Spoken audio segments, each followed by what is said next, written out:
And the core argument is basically Bayesian statistics has never been more computational than it is now.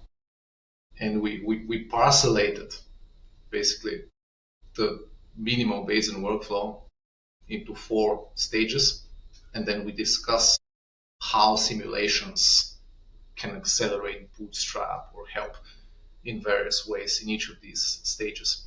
So let's start first with stage number 1, which we call model specification, and everybody is familiar with this stage. We can call it model development, and this is where all existing Bayesian workflows recommend doing prior predictive checks, okay, which you can do rather informally, but just running a few simulations from the model and ensuring that what comes out meets a set of expectations that you have. You can do it also very formally in a Michael Betancourt style, so prior push-forward checks where you're transforming the outputs of your model, if they're high dimensional, transforming them into a low dimensional, more interpretable representation, which you can then also formally check, is it under or over dispersed relative to reality or your domain, etc., etc.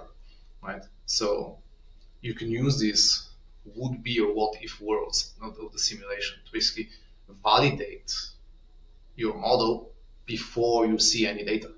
Right? It's actually surprising how many models you can simply discard by doing these types of prior predictive checks. And I still think that despite all these workflows, they're sort of underutilized in practice, from what I see at least in a lot of papers. Now, another aspect of this is prior elicitation, which we may touch upon later down the line, but we also have and others have ideas on how you can translate non-probabilistic expert knowledge into probabilistic knowledge, into distributions, also using simulations, right?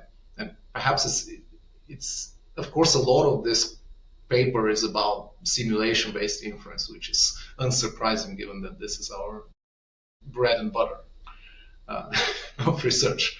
But still, we should remember that Markov chain Monte Carlo methods were also termed simulation-based methods, right? A couple of decades ago, simply because you're using random numbers to simulate a distribution. Now, so this notion has changed a little bit nowadays. When you talk about simulations, you talk about simulating from the model, not simulating the posterior, as it used to be called. So this is stage number 1, model specification.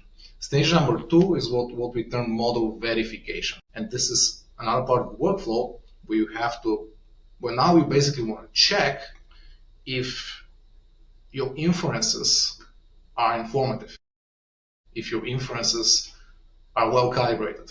So that this contains classical procedures like simulation-based calibration, parameter recovery checks, all very important, or traditionally associated with very high computational costs, because these checks are basically brute force. You simulate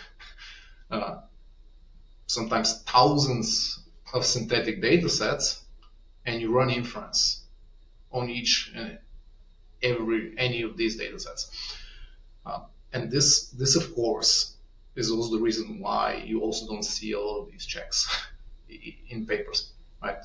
Or sometimes in research papers, even doing such a check, a parameter recovery study for a new model is a valuable contribution, simply because you have to pay a price, a certain computational price, to get it. So this is also one aspect, by the way, which is just greatly encompassed by amortized methods and simulation-based inference, because all of these checks, they just come for free if you're doing amortized inference.